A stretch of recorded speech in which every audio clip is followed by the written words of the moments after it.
My name is Ed Anderson. I'm 63 years old, and I was a police inspector for 35 years in a major city. Today I'm telling you how my life changed when I got a call in the middle of the night from my grandson Ethan, just 16 years old. He was crying, telling me he was locked up at the precinct because his stepfather, Carter, had accused him of assault. What I uncovered that night started a war against corruption that even I, with all my experience, never could have imagined. But before I tell you how it all started, I need to ask you a favor. Please like this video, subscribe to the channel, and comment where you're watching from. Your support is critical, and it could save lives. The phone rings at 3:14 a.m. At that hour, the sound seems louder, more urgent. In my years as an inspector, I learned that calls in the middle of the night never bring good news. I grab my cell and answer, half asleep. "Hello, Grandpa?" Ethan's shaky voice wakes me up instantly. "I'm at the 7th precinct. They arrested me. Carter says I attacked him, but it's not true. He hit me first." "Are you okay? Are you hurt?" I get up immediately, looking for my pants in the dark. My face hurts. "I'm scared, Grandpa. The inspector here is friends with Carter and he doesn't believe me. Please, come. Don't move from there. Don't say another word until I get there." As I get dressed, I try to clear my head. Carter Vance, Ethan's stepfather. I always thought he was trouble. My daughter Mary died 5 years ago in a car accident. And just a year later, Grace, Ethan's mother, married Carter. I never understood what she saw in him. A businessman with contacts at City Hall, always bragging about his influence. I grab my old inspector's badge, my wallet, and the car keys. Maybe I don't have official authority anymore, but I know the system, and a lot of people still in it. The badge, even expired, still carries some weight. I drive through the empty city streets, anxiety eating me alive. Ethan was always a good kid, studious, quiet, never looked for trouble. If he's in a precinct holding cell, something is very wrong. I get to the 7th precinct, a building I know well. I worked there my first 10 years on the force. As I walk in, the familiar smell of stale coffee and disinfectant hits me like an old friend. At the desk, a young officer is typing something. "Good evening. I'm Ed Anderson, former inspector. My grandson, Ethan Alvarado, is being held, and I want to see him." The officer looks at me with indifference. One moment. She types something else and picks up the internal phone. "Inspector Camacho, there's a man here who says he's the grandfather of the kid detained for assault." I wait impatiently, tapping my fingers on the counter. The inner door opens and Victor Camacho appears. I recognize him immediately. A heavy-set man about 50, with a graying mustache, and small, suspicious eyes. We worked together years ago, but we never got along. I always thought he was too flexible with certain rules. "Well, well, Ed Anderson." His voice is deep, almost mocking. "Long time no see, partner. I'm not here to socialize, Victor. I want to see my grandson and know exactly what he's accused of." Of course, of course. Come into my office." He gestures inside. I follow him down the hall. At the end, I see the temporary holding cells. In one of them, I spot Ethan sitting on a bench, head down. I try to walk over, but Camacho stops me. "Let's you and I talk first, Ed." Things are complicated. In his office, Camacho sits behind his desk, and I take the chair opposite him. There's a framed photo on his desk. Camacho with other men on what looks like a hunting trip. I recognize Carter Vance among them, smiling, holding a rifle. That confirms my suspicions. They're friends. "Your grandson assaulted his stepfather tonight. Busted his lip, almost broke his nose. Carter is at the hospital getting checked out." Camacho speaks with practiced confidence. "We have a video from the house security camera that shows the whole thing. The kid lost his temper. I want to see that video." "Sure." He turns his monitor toward me and plays a file. On the screen, I see what looks like a living room. Carter walks into the frame, seemingly talking. Ethan appears, visibly upset. Suddenly, the image shows my grandson pushing Carter, who falls backward. The recording ends right there. "That's it? Where's the rest of the video?" "This doesn't show anything conclusive. It's what we have, Ed. Carter is pressing charges for assault. The kid has a history of violent behavior at school." "That's a lie. Ethan has never had disciplinary problems. I have reports that say otherwise." I stand up, feeling the anger start to boil. "I want to talk to my grandson. Right now." 5 minutes, Camacho concedes. He leads me to the cell where Ethan is. When he sees me, my grandson stands up. He has a black eye, a cut on his eyebrow, and a swollen lip. Seeing him like this brings a mix of pain and fury. Grandpa. His voice breaks. It's okay, Ethan. I'm going to get you out of here. Camacho opens the cell and lets me in. I hug my grandson, feeling him tremble. What really happened? I ask in a low voice. Carter came home drunk, like always. He started yelling that I stole money from his wallet. When I told him it wasn't true, he punched me. Tears run down his cheeks. I defended myself. I just pushed him to get him away from me, but he hit the table. Then he called the police, saying I attacked him. Where was your mom? She's out of town for work. In Dallas. She gets back tomorrow. Ethan lowers his voice even more. It's not the first time Carter has hit me, Grandpa, but he always threatens me. Says nobody will believe me if I talk. I glance at Camacho, who's waiting impatiently at the door. I'm going to get you out of here, I promise, I tell Ethan, squeezing his shoulder. You are not spending one more night in this cell. I walk out and confront Camacho. My grandson has marks all over his face. Why isn't Carter detained too? Why isn't it in your report that he assaulted the boy? Mr. Vance says the kid got those injuries while resisting the officers during the arrest. That's absurd and you know it. I demand a doctor examine Ethan right now and document his injuries. It's pretty late for that, Ed. It's never too late to do things right, Victor. Either you call a doctor, or I call the DA on duty to report irregularities in your procedure. Camacho stares at me, weighing my threat. Finally, he sighs. Fine, I'll call the on-duty medical examiner. But it won't change anything, Ed. The kid is spending the night here, and tomorrow he'll see the judge. We'll see about that. As Camacho walks away to make the call, I pull out my cell and dial a number I haven't used in a long time. After 3 rings, a female voice answers. Lieutenant Roberts? Who is this? It's Ed Anderson, former inspector, 7th Precinct. I need your help. Urgently. Lieutenant April Roberts is one of the few people on the force I always trusted. Young, smart, and most importantly, incorruptible. I explain the situation quickly. I'm on duty tonight, she says.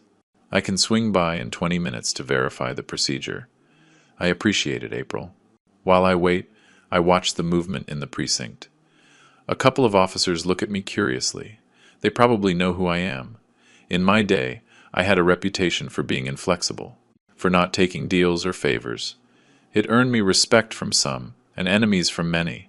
The main door opens and Carter Vance walks in. He's got a bandage on his nose, and his bottom lip is swollen. Our eyes meet, and he stops, surprised to see me there. Then he smirks and heads straight for Camacho's office. Minutes later, Lieutenant Roberts arrives. In her mid-30s, she has the steady gaze of someone who knows her job and tolerates no obstacles. She greets me with a firm handshake. Inspector Anderson. It's been a while. I'm not an inspector anymore, Lieutenant. You'll always be one to me, sir. You taught me half of what I know. Camacho comes out of his office, followed by Carter. Seeing April, he visibly tenses. Lieutenant Roberts, what brings you here at this hour? Routine procedure check, Inspector Camacho. I was informed of a domestic assault arrest, and I want to verify everything is in order. Carter steps in, extending his hand. Carter Vance, sir. I'm the victim in this case. April ignores his hand. Lieutenant Roberts. I need to review the case file and see the detainee. I already called a doctor to examine the boy, Camacho says. Excellent. I'll be present for that exam. Now, the file? Camacho leads her to his office. Carter stays with me in the hallway, a smug smile on his face that turns my stomach. It's a shame we have to meet under these circumstances, Mr. Anderson, he says with false courtesy. Ethan always speaks so highly of you. Cut the hypocrisy, Vance. I know exactly what you did. His smile vanishes. Be careful what you imply. I have the video that proves who assaulted whom. A conveniently edited video. What happened before the part Camacho showed me? Nothing relevant. He steps closer, lowering his voice. Look, Mr. Anderson, I understand you want to defend your grandson, but the kid has problems. He needs discipline. A firm hand. The firm hand that gave him a black eye and split his eyebrow, I suppose. He got that resisting arrest. Ask any of the officers who brought him in. Or maybe you did it, And then you called your friend Camacho to cook up a story. Carter's face hardens. Be careful, old man. Your time is over. Things work differently now. You'd be surprised how well I know how things work now, Vance, and what I'm capable of doing for my grandson. We're interrupted by the arrival of the medical examiner, a young man who looks fresh out of school. Camacho and April come out of the office. Dr. Mendoza, Camacho greets him. Thanks for coming so quickly. The detainee is this way. April gestures for the doctor to follow her toward the cells. Carter tries to follow, but April stops him. Authorized personnel only, Mr. Vance. I'm the complaining party. I have a right to be present. Not during the medical exam, she says firmly. Wait here. Carter shoots me a furious look, as if I'm to blame for this delay in his plans. He sits in one of the waiting room chairs, drumming his fingers nervously. April signals for me to follow her. We enter the cell where the doctor is already examining Ethan. He takes photos of the injuries, measures them, and documents everything on an official form. Can you tell me how you got these injuries? The doctor asks. Ethan looks at me, seeking approval. I nod slightly. My stepfather hit me. First a punch here, he points to his eye, and then he shoved me against the wall. I hit my head and cut my eyebrow on a shelf. When did this happen? Tonight. A little after 11. The doctor jots it all down and continues his exam. When he's finished, he turns to April. The injuries are consistent with his story. The periorbital hematoma, the black eye, has the coloring of a blow from about 4 to 5 hours ago. The cut on the eyebrow is characteristic of an impact wound against an object with an edge, not a direct punch. April nods. Thank you, doctor. I need your report as soon as possible. You'll have it in an hour, max. When the doctor leaves, April looks at me. This contradicts the initial report, Inspector. Of course it does. Camacho is covering for Carter. I also reviewed the video, she says in a low voice. Something's off. The metadata shows it was edited 2 hours ago. The original recording must be longer. Can you get it? I need a warrant to access the home surveillance system. And for that, I need proof of evidence tampering. Ethan speaks up. The neighbor, Mrs. Klein. She has cameras pointed at our driveway. She's always recording. Says people steal her flower pots. April looks at me with a spark of hope. Do you know the exact address? 247 Jacaranda Drive. In the Valley neighborhood, Ethan replies. I'm heading there right now, April says. If that footage shows something different, we can turn this whole thing around. I'll stay with him, I say, pointing to Ethan. I won't leave him alone, Grandpa, she promises, using the personal term. This stinks of corruption, and you know that's what infuriates me the most. When April leaves, I sit next to Ethan on the cell bench. He's exhausted, scared, but I see a spark of strength in his eyes that I've always admired. Does Mom know about this? He asks. Not yet. I was hoping to solve this before worrying her. She's going to take Carter's side. She always does. Your mother loves you, Ethan. But sometimes love makes us blind. Carter manipulatus here. He makes her believe I'm the problem, that I disrespect him. And she believes him because he stops. Because, why? Because he has money. Because ever since Dad died, Mom is scared of being alone. It hurts to hear, but I know he's right. Grace, my daughter-in-law, never fully recovered from the death of my daughter Mary. They were very close. Carter appeared at the perfect moment, offering financial and emotional stability. Or so it seemed. We're going to fix this, I promise, Ethan. And after, you and I are going to have a long talk about everything that's been happening in that house. Time crawls by in the precinct. Camacho appears occasionally, giving us anxious looks. Carter has stayed in the waiting room, talking quietly on his phone. Almost 2 hours later, the main door opens. April walks in, accompanied by a stern-looking older woman. District Attorney Melinda Moss. I recognize her immediately. Her reputation for being incorruptible precedes her. Behind them is a small, elderly woman holding a cell phone. Mrs. Klein, I assume.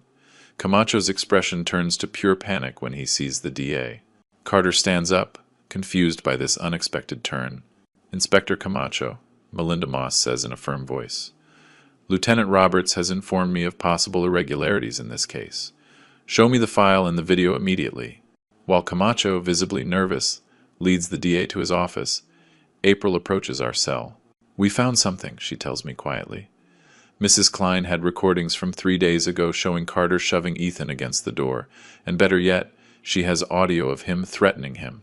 Hope swells in my chest. For the first time since I got here, I feel like things might turn out okay. The system is rotten. I know that better than anyone. But there are still people like April and Melinda fighting for justice. Thank you, I say to April, with all my heart. She smiles slightly. Don't thank me yet, Inspector. The night is young, and this battle is just beginning. D.A. Moss spends over an hour locked in Camacho's office. Through the blinds, I see tense gestures, documents being pointed at, severe looks. Carter stays in the waiting room, constantly checking his phone. I watch him try to keep his composure, but his right leg is bouncing nervously, betraying his anxiety. Mrs. Klein, Ethan's neighbor, approaches our cell with April. She's a small woman in her 70s, but with the sharp eyes of someone who's seen a lot. So you're the grandpa, she says. No nonsense. The boy always speaks well of you. Thank you for coming, ma'am. Mrs. Klein, she corrects me. And don't thank me. That man, she gestures discreetly toward Carter, is a devil in disguise. I've seen him, you know. How he changes when he thinks no one is watching. Ethan looks at her with obvious gratitude. Mrs. Klein winks at him. I brought you a donut, kid, but these cops wouldn't let me give it to you. Said it might have a file in it. She lets out a short laugh. As if I know how to do that. The office door finally opens. D.A. Moss comes out first, her face grim. Camacho follows, visibly uncomfortable. The D.A. approaches our cell. Mr. Anderson, I'm District Attorney Melinda Moss. Her voice is firm but not hostile. We've reviewed the case and I've found significant irregularities in the procedure. Carter stands up, walking over quickly. D.A. Moss, a pleasure to meet you. Carter Vance. I trust you'll see justice done in this unfortunate incident. The D.A. barely looks at him. Mr. Vance, I suggest you contact a lawyer immediately. A lawyer? But I'm the victim here. That is yet to be determined, she replies dryly. Lieutenant Roberts, release Mr. Alvarado. His detention did not follow established protocols. April doesn't hide her satisfaction as she opens the cell. Ethan looks at me, disbelieving. I can go? Yes, the DA confirms. But I need both you and your grandfather to remain available for further statements. Carter steps forward, visibly upset. This is unacceptable. You're just letting my attacker go? What kind of justice is this? Mr. Vance. The DA's voice takes on a sharp edge. The recordings we've reviewed show a very different version of events. Tampering with evidence is a federal crime. If you wish to avoid more serious charges, I suggest you moderate your tone and cooperate fully with the investigation. Carter turns pale. He looks at Camacho, who avoids his gaze, understanding that the ship is sinking. Inspector Camacho, the DA, continues. You are temporarily relieved of your duties until the internal investigation is complete. Surrender your badge and weapon to the officer on duty. Camacho's face twists in a mix of disbelief and contained rage. This is a mistake, DA. My procedures were standard. Your procedures included accepting tampered evidence and omitting crucial information from the initial report. The medical evaluation of Mr. Alvarado directly contradicts your statement of facts. The DA doesn't raise her voice, but every word lands like a hammer. Lieutenant Roberts is in charge of this precinct until further notice. We leave the precinct just as the sky begins to lighten. The cool morning air is refreshing after hours in that oppressive environment. Ethan walks beside me in silence, visibly exhausted but relieved. Where are we going, Grandpa? To my house. You can't go back to yours. Not right now. In the car, I notice Ethan slowly relaxing. The silence between us is comfortable, but I know we have a lot to talk about. This isn't over, is it? He finally asks. No, Ethan. It's just beginning. At my house, I make coffee while Ethan takes a quick shower. I lend him some old clothes from when my son Daniel, Ethan's father, lived with me. They're a bit big, but they'll do. Sitting in the kitchen with steaming mugs in front of us, we finally have that pending conversation. How long has this been going on, Ethan? My grandson stares into the dark liquid. Soon after he married Mom. At first it was just yelling, small humiliations. He said I was lazy, that I didn't help around the house, that I spent too much. Did your mother know? It always happened when she wasn't there. And when I told her, Carter denied everything. He said I was exaggerating, or just making things up to separate them. Ethan swallows hard. After a while, Mom stopped believing me. When did it turn from words to fists? About 6 months ago. He came home drunk, furious because he'd lost money on an investment. He said I was bad luck, that since I came into his life, everything was going wrong. Ethan's voice breaks slightly. He slapped me so hard I fell to the floor. Then he cried, apologized, gave me money so I wouldn't say anything. I feel the anger rising, but I force myself to stay calm. Why didn't you call me then? I thought I could handle it, and I was afraid that if I reported him, Mom would suffer. She seemed happy for the first time since Dad died. The phone interrupts our conversation. It's Grace, Ethan's mother. Dad? Carter just called me, completely hysterical. He says Ethan attacked him and that you interfered to get him out of the precinct. What is going on? I explain the situation as calmly as possible, but Grace is skeptical. I know Carter, Dad. He's not the monster you're describing. You haven't seen your son. He has a black eye and his eyebrow is split open. Are you going to say he did that to himself too? The silence on the other end of the line tells me everything. Part of her suspected, but she chose not to see. I'm on my way, she finally says. I want to talk to Ethan. After I hang up, I meet my grandson's questioning gaze. Mom's coming? Yes, but you don't need to worry. I won't let her take you back to that house. While we wait, Ethan finally falls asleep on the sofa. I watch him, remembering when he was just a boy, running through this same living room, chasing his father. Daniel, my son, died when Ethan was just 8. A highway accident. As absurd and sudden as these tragedies usually are. Grace was shattered, and Ethan grew up without that much-needed father figure. The doorbell rings just after noon. Grace is pale, with dark circles under her eyes, and to my surprise, Carter is standing next to her. What is he doing here? I ask, not hiding my hostility. He's my husband, Dad, and we need to resolve this as a family. A family doesn't beat its members, Grace. Carter steps in, putting on his best concerned man face. Mr. Anderson, I understand your concern. There was a misunderstanding last night. Things got out of control, but I assure you, I would never intentionally hurt Ethan.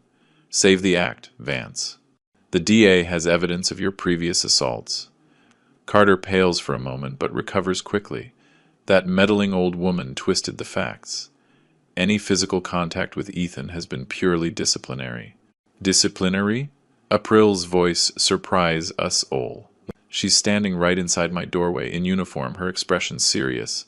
I didn't hear her arrive. Lieutenant Roberts, Carter says nervously. We weren't expecting you, evidently. April steps forward.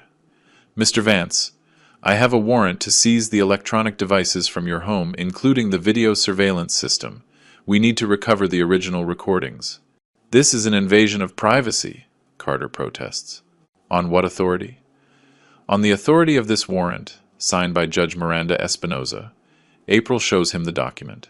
Furthermore, the district attorney has requested that you report for a formal statement this afternoon. Grace looks at me, confused and scared. Dad, what is happening? The noise wakes Ethan, who comes to the door rubbing his eyes. When he sees his mother, he runs to hug her. When he sees Carter, he stops cold. What is he doing here? Ethan, we need to talk, Grace says, trying to sound conciliatory. Carter says there was a misunderstanding. A misunderstanding? Ethan steps back. He hit me, Mom, like he's done so many times when you're not here, and then he threatens me so I won't say anything. Carter moves toward him, his gesture threatening. Stop lying, you ungrateful little brat. After everything I've done for you and your mother. Mr. Vance, April interrupts, stepping between them. I suggest you maintain your distance from Mr. Alvarado. Any attempt at intimidation will be added to the existing charges. Carter glares at her with barely contained hatred, but he backs down. This isn't over. I have powerful friends, connections. Your connections are also being investigated, April replies, including your relationship with Inspector Camacho and certain City Hall officials. Carter looks at Grace. Are you going to allow this? Let them destroy our family over your son's lies? Grace seems torn between two loyalties. She looks at Ethan, then at Carter, then at me. I need to see those recordings, she says, her voice breaking. I need to know the truth. The truth is right in front of you, I tell her, pointing to Ethan's injuries. You just need to open your eyes to see it. Carter realizes he's losing ground. His face transforms, dropping the mask of the reasonable man. You asked for this, you meddling old man. If you think this will end well for you, or for the brat, you are very mistaken. He turns and walks to his car, ignoring April's calls for him to report for his statement. Let him go, Lieutenant, I say. He won't get far. Grace comes into the house, protectively hugging Ethan. April stays with me at the door for a moment. He should have presented himself voluntarily, she says, or I'll have to arrest him. Will he? He's too arrogant to believe he's in real trouble. He's underestimating the seriousness of this. We found more videos on Mrs. Klein's phone, episodes of abuse going back months. Does the DA have all this? Everything, and she is furious. Few things make Melinda Moss angrier than child abuse and police corruption. April looks at me seriously. Watch your grandson, Inspector. Men like him become most dangerous when they feel they're losing control. After April leaves, I go inside. Grace is sitting on the sofa, her head in her hands. Ethan's in the kitchen, making you some tea. Why didn't I see it? Grace murmurs as I sit beside her. How could I have been so blind? Love blinds us sometimes, I say softly. And Carter is a good manipulator. You're not the first, and you won't be the last to fall for someone like that. My own son, she sobs. My boy. And I didn't protect him. You can still protect him now, I say. By leaving Carter. By testifying against him. Grace looks at me, determination growing in her eyes. I will. He will never lay a hand on him again. The next few hours pass in a strange calm. Ethan and Grace talk for a long time in the guest room. I try to keep busy, making food that nobody really has an appetite for. The phone rings several times. The DA, Lieutenant Roberts, even a couple of reporters who somehow got wind of the case. I tell them all the same thing. We'll talk after we rest. At nightfall, after Ethan has finally fallen asleep, Grace sits with me on the porch. I never imagined it would end like this, she says, looking at the stars. When I met Carter, he seemed so perfect. Attentive, loving, stable. Manipulators always seem perfect at first. There were signs, she admits. Controlling comments, unexplainable jealousy, little lies. But I convinced myself they were unimportant. What will you do now? Divorce him, obviously. Testify against him. Try to repair my relationship with Ethan. She sighs deeply. It will be a long process. I'll be here to support you both, I assure her. My phone vibrates. A text from April. Carter never showed up for his statement. We've issued a warrant for his arrest. A chill runs down my spine. A man like Carter, cornered, is dangerous. What's wrong? Grace asks, noticing my expression. Nothing important, I lie, not wanting to worry her more. You should get some rest. That night, I sleep fitfully, waking at every noise. At 5 in the morning, the phone rings. It's April again. We found Carter's car abandoned near the airport, but there's no record of him getting on a flight, she informs me. We think he might be using fake documents or someone is helping him hide. Have you checked his bank accounts? They've been frozen since last night, and we have surveillance on all his known properties. Watch Camacho, too. If anyone knows where Carter is hiding, it's him. Camacho is under constant surveillance.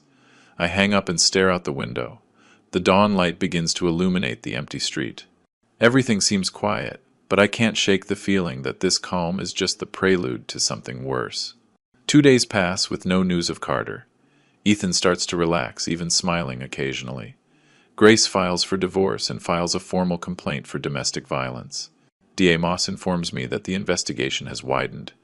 Apparently, Carter is involved in shady deals with several municipal officials, including bribery and influence peddling. On the morning of the third day, Grace decides to go back to her house briefly to pick up some belongings. I insist on going with her, but she refuses.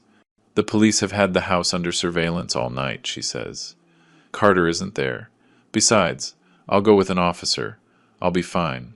Something inside me says it's a bad idea, but I don't want to seem overprotective.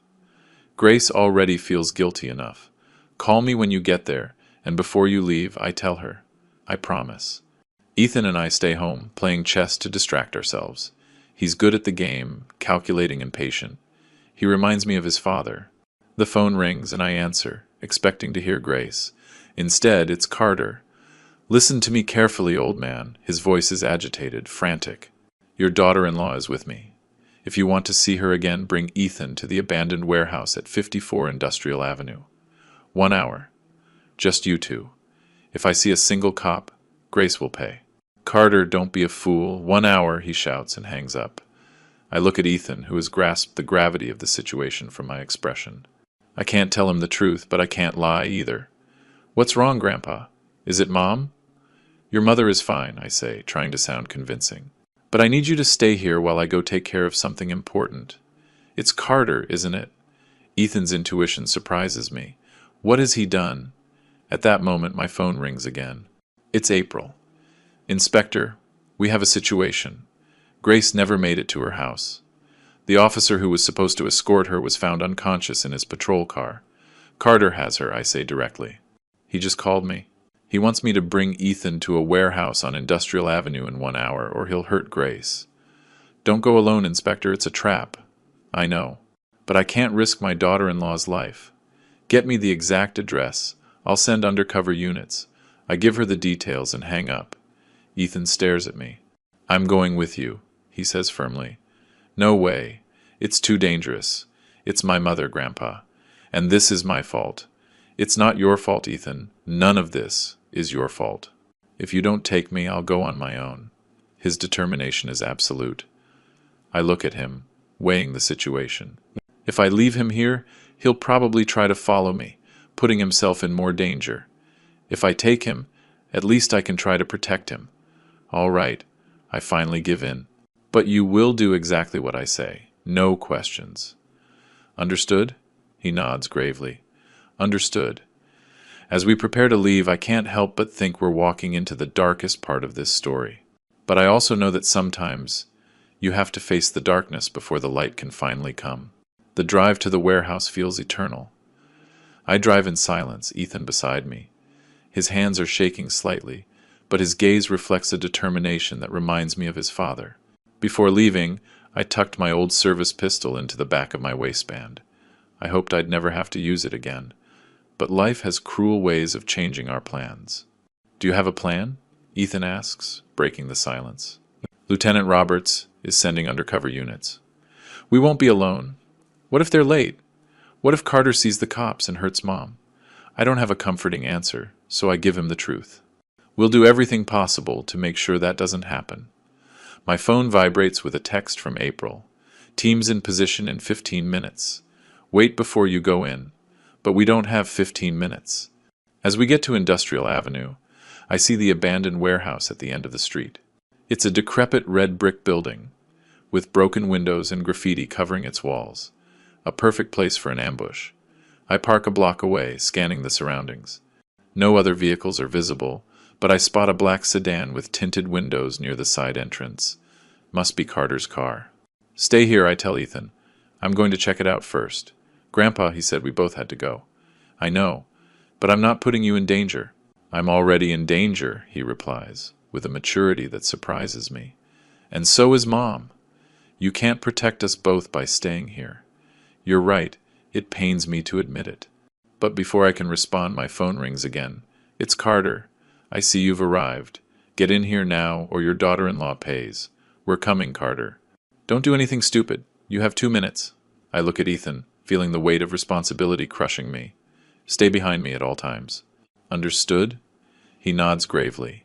We walk toward the warehouse, each step heavier than the last.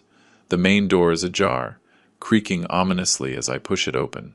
The inside is dark, barely lit by light filtering through dirty windows and some skylights. Carter? I call out, trying to keep my voice steady. In the back, Ed. Both of you. Come on.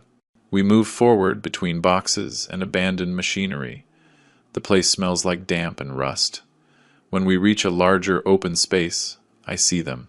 Carter is standing holding Grace by the arm. Her face is stained with tears, but she seems unharmed. Mom! Ethan shouts, trying to run forward. I stop him, putting an arm out in front of him.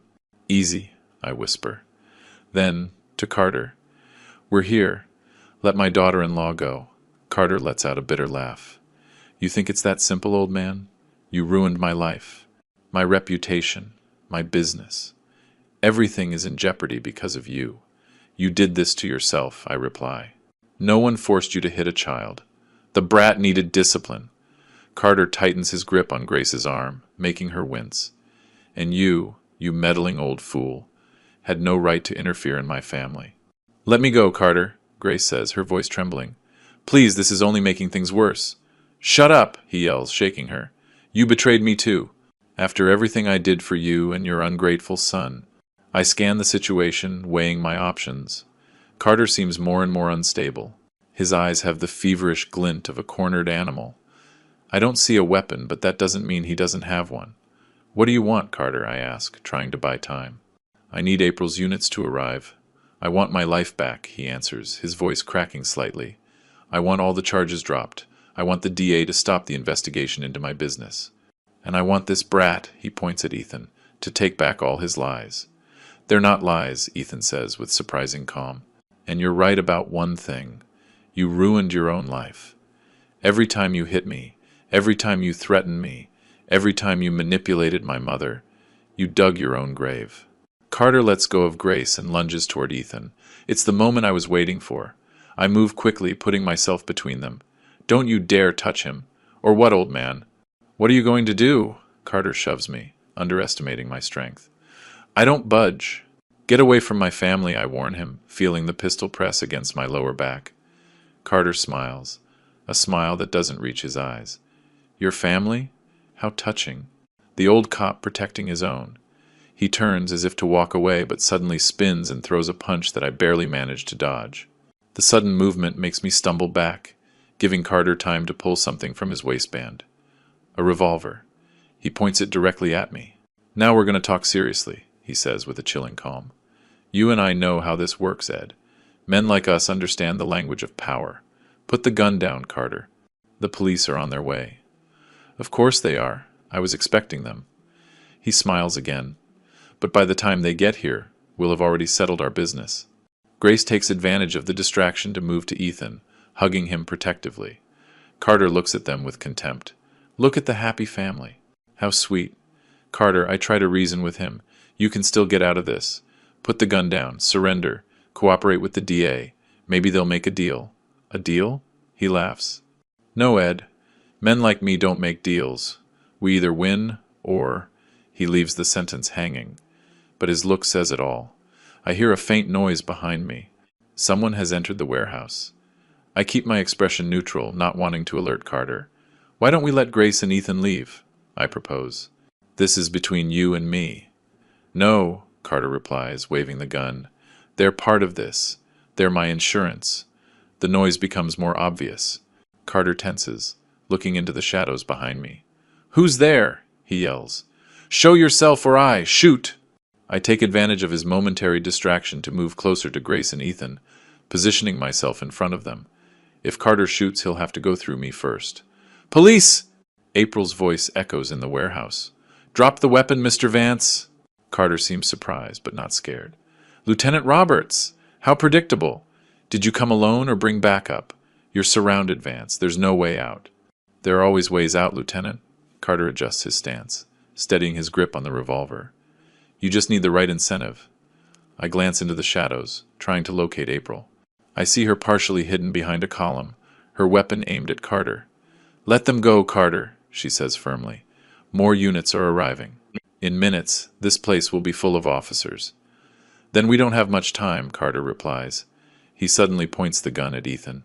Either you let me walk out of here, or the kid pays for everything. It all happens in an instant. Without thinking, I lunge at Carter just as he pulls the trigger. The shot echoes through the warehouse, deafening. I feel a sharp pain in my shoulder, but I manage to tackle Carter, bringing him to the ground. The gun falls from his hand, skittering across the concrete floor. April emerges from the shadows, running toward us. Grace screams, holding Ethan, who seems unharmed. Carter and I struggle on the floor. Despite my age, the adrenaline gives me the strength to keep him pinned until April arrives and cuffs him. Are you okay, Inspector? April asks, noticing the blood on my shirt. It's just a scratch, I lie, feeling the pain intensify. Take care of him.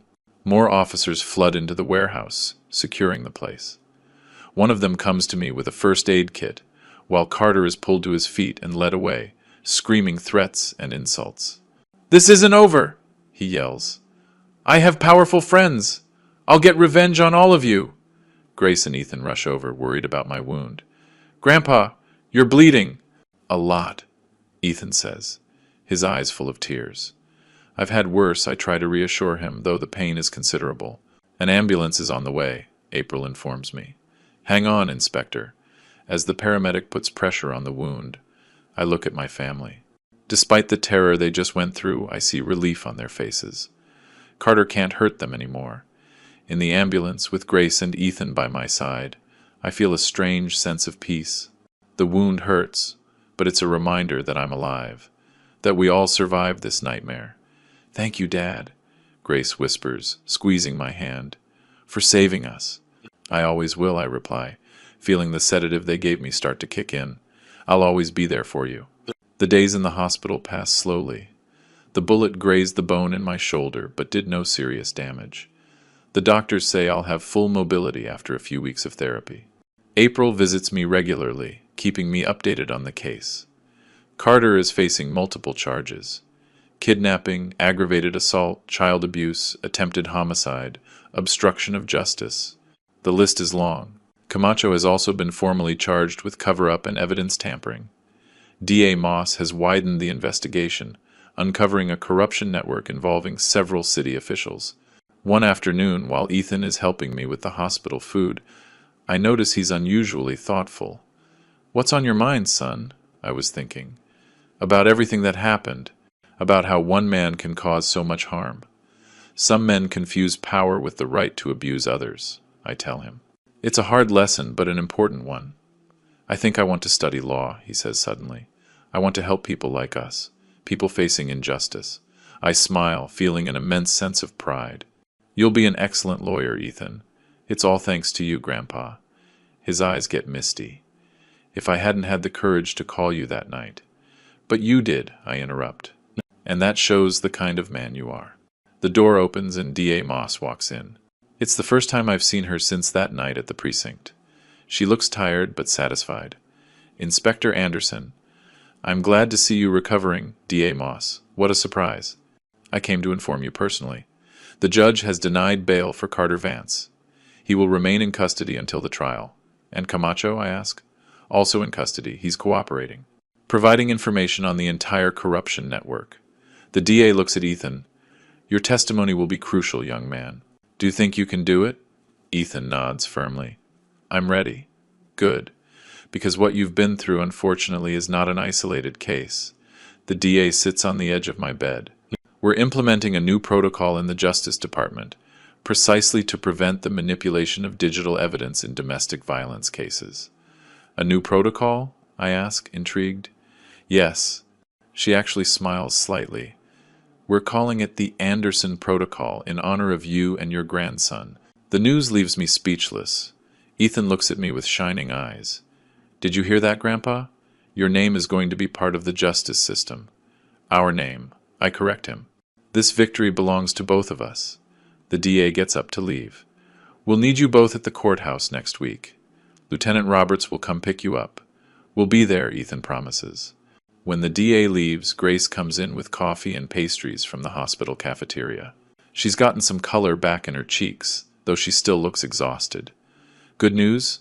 She asks, noticing our expressions. The best, Ethan replies, and tells her about the Anderson Protocol.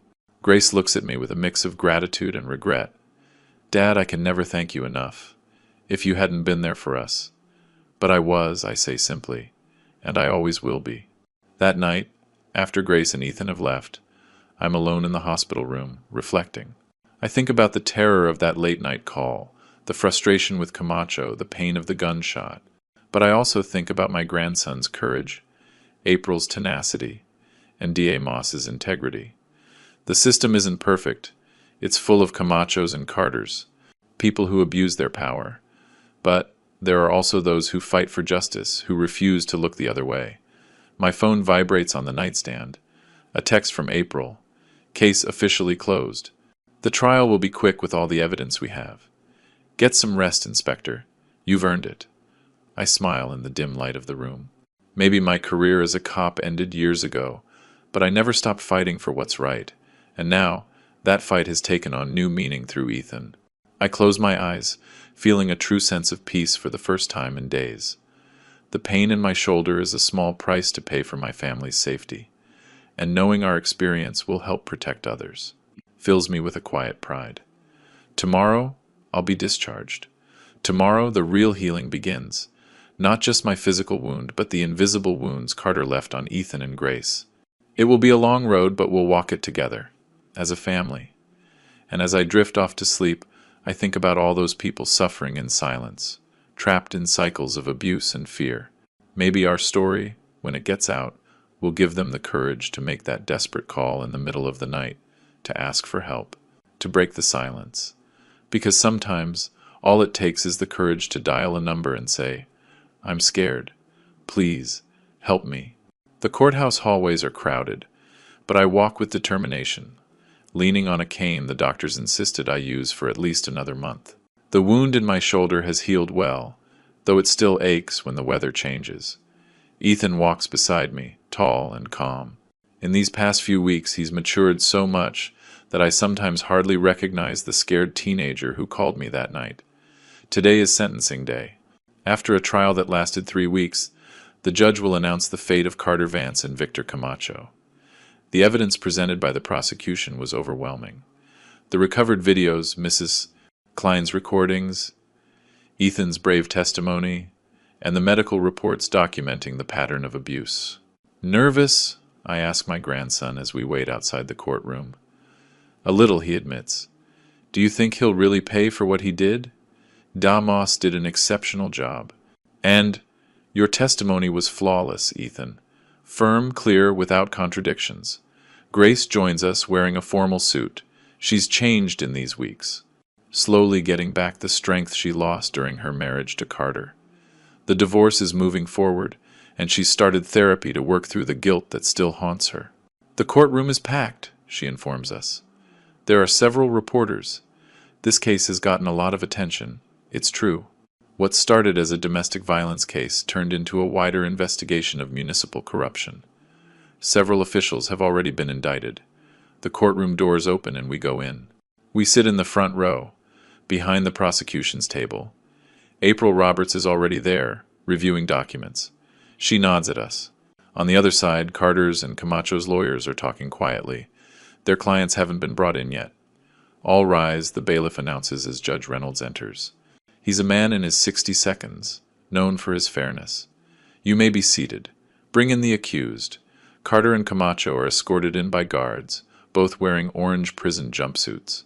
Carter seems to have lost weight, and his usual arrogance is gone, replaced by a sullen expression. He looks at us briefly, and I think I see a flash of hatred in his eyes before he looks away. The judge adjusts his glasses and reviews the documents. After considering all the evidence presented and the jury's deliberations, this court is ready to pass sentence. The room is dead silent. I feel Ethan's hand tense up in mine. In the case of the state versus Carter Vance, the jury has found you guilty on all counts. Aggravated domestic violence, child abuse, obstruction of justice, kidnapping, and attempted homicide. The judge looks directly at Carter. This court sentences you to 22 years in prison, with no possibility of parole for at least 15 years. A murmur goes through the room. Carter remains impassive, as if he expected this. As for the accused Victor Camacho, the judge continues, having been found guilty of abuse of authority, cover-up, evidence tampering, and obstruction of justice. You are sentenced to 12 years in prison, with possibility of review after 8, considering your cooperation with the DA's broader investigation. Camacho hangs his head, visibly shaken. Furthermore, the judge adds, this court orders both defendants to pay restitution to the victims, the amount to be determined in a subsequent civil hearing. The gavel comes down, sealing their fate. Ethan exhales slowly. Grace sobs quietly beside me. Session adjourned, the judge declares. As the guards lead Carter and Camacho away, D.A. Moss comes over. Justice served, she says with professional satisfaction. The judge was as firm as we'd hoped. Thank you for everything, D.A., I say sincerely. Don't thank me. Thank your grandson. She looks at Ethan with admiration. His testimony was crucial, especially when he described the systematic pattern of abuse. Many teenagers wouldn't have had that clarity or courage. Ethan smiles shyly. I just told the truth. Sometimes that's the hardest thing to do. The DA checks her watch. I have to go. We have a press conference in 20 minutes about the case and the new protocol. Would you like to join me? I look at Ethan and Grace. I think we need a moment in private, Grace answers. It's been an intense morning. Of course. Lieutenant Roberts has all your information for the official Anderson Protocol presentation ceremony next week. When the DA leaves, we stay in the nearly empty courtroom for a few more minutes. How do you feel? I ask Ethan. Relieved, I think, but also strange. Part of me hoped he would apologize, show some kind of remorse. Men like Carter rarely admit their mistakes, I tell him. They always blame others. Do you think he'll change in prison? I don't know, son, but what's important is that he can't hurt you anymore. We leave the courthouse through a side door, avoiding the reporters. The day is bright and warm. Let's get something to eat, Grace suggests. We need to celebrate this. At the restaurant, I look at my family. There's a lightness to them I haven't seen in a long time. The shadows haven't disappeared, but they're less dense. Have you decided which university you're applying to? I ask Ethan. I'm looking at the State University, he replies. They have an excellent law program, and D.A. Moss said she could recommend me for a special mentorship program. That's a great opportunity, Grace says with pride. And I just got a new job. I start next month as a supervisor at my company. Everything is looking up, I say, raising my glass. To new beginnings. We toast. And for a moment the past seems like a distant country we've managed to escape from. The following weeks settle into a new routine. My shoulder improves enough to ditch the cane. Ethan prepares his university applications with renewed enthusiasm. Grace spends more time at my house than in her own new apartment. One afternoon I get a call from April. Inspector, we have a date for the official Anderson Protocol presentation. This Friday, 11 a.m., at the main auditorium. The DA would like you and Ethan to say a few words, just to share your experience. When I tell Ethan, I see the excitement in his eyes. It's a chance to help other people who are going through the same thing. The day of the presentation, the auditorium is full. Police officers, DAs, judges. D.A. Moss explains the new protocol, a set of procedures to guarantee the integrity of digital evidence in domestic violence and child abuse cases. It includes metadata verification, a reinforced chain of custody, and independent forensic analysis. This protocol was born from a case that revealed serious flaws in our system. When it's my turn, I stand up. For 35 years, I served as a police inspector, I begin. I thought I knew the system, its strengths and weaknesses. But it was only when my own grandson was trapped in that system that I truly understood how vulnerable victims of domestic abuse really are. I briefly tell our story, highlighting the crucial support from people like April Roberts and Melinda Moss. When Ethan takes the microphone, his voice is clear and firm. He speaks directly to the young people present, describing the subtle signs of abuse he ignored, the psychological manipulation, the fear. If you are going through something similar, know that you are not alone, he says. There are people who will believe you. You just need to take that first step. Make that call, like I did. His words are met with a deafening applause. Months pass. Ethan is accepted to the State University. Grace finalizes her divorce. I return to my old hobbies. One afternoon, almost a year after that night, I receive an official envelope. Carter's appeal has been denied. I don't mention it to Ethan or Grace. There's no reason to disturb the peace they've worked so hard to find. The next morning, Ethan comes over for breakfast. He's on break and now volunteers as a mentor for other young survivors. I have something to show you, he says, pulling a paper from his bag. It's an acceptance letter for a summer law program. This is impressive, Ethan, D.A. Moss recommended me. She says I have potential for the domestic violence prosecution unit. The path he chose isn't easy, but there's a strength in him, a resilience born from his own pain. You know what's strange, Grandpa? He says. Sometimes I think about Carter, and I don't feel fear or hatred anymore, just pity. That's part of healing, I tell him. Do you still hate him? I consider it. Let's just say I don't waste my energy on him. I prefer to focus it on you, on our family, on the good things that came from this. And it's true. The Anderson Protocol is being adopted in other states. Ethan has found his calling. Grace has reclaimed her life. That weekend, We have a small celebration at my house. Grace brings food, Ethan brings friends from his support group. Mrs. Klein even comes, bringing donuts. As I watch this new expanded family, April comes up to me. "Did you know 3 other states are adopting the protocol?" she says. "They're considering it at the national level. And I made captain." "Congratulations, Captain. Well deserved." "Thanks, Inspector. I owe part of it to you and Ethan." As the party continues, I step onto the porch. The sky is turning orange. I think about the contrasts. While we celebrate, Carter serves his sentence. While Ethan builds a future, Camacho's career is destroyed. I don't feel satisfaction, just the certainty that justice, though imperfect and slow, finally arrived. Ethan comes out to find me. "Everything okay, Grandpa? You're missing dessert." "Just thinking," I say, putting my arm around his shoulders, "about how proud I am of you, of the man you've become." "Thanks to you," he replies, resting his head on my good shoulder. "If I hadn't made that call, but you did, and that changed everything." We go back inside together. Grace greets us with a smile, a lightness in her face that reminds me of the young woman I knew before life hit her so hard.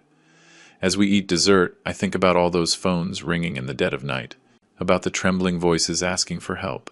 The story that began with a desperate call didn't end with a fairy tale. Real life rarely offers those, but it gave us something just as valuable. The chance to turn pain into purpose, fear into determination, and a traumatic experience into a legacy that will protect many others. And maybe, in the end, that's the most important victory of all. If my story has moved you and you want to know what happened next, subscribe and hit the bell so you don't miss the next chapter. Remember, your support with a like and a comment can save other lives, just like my grandson's.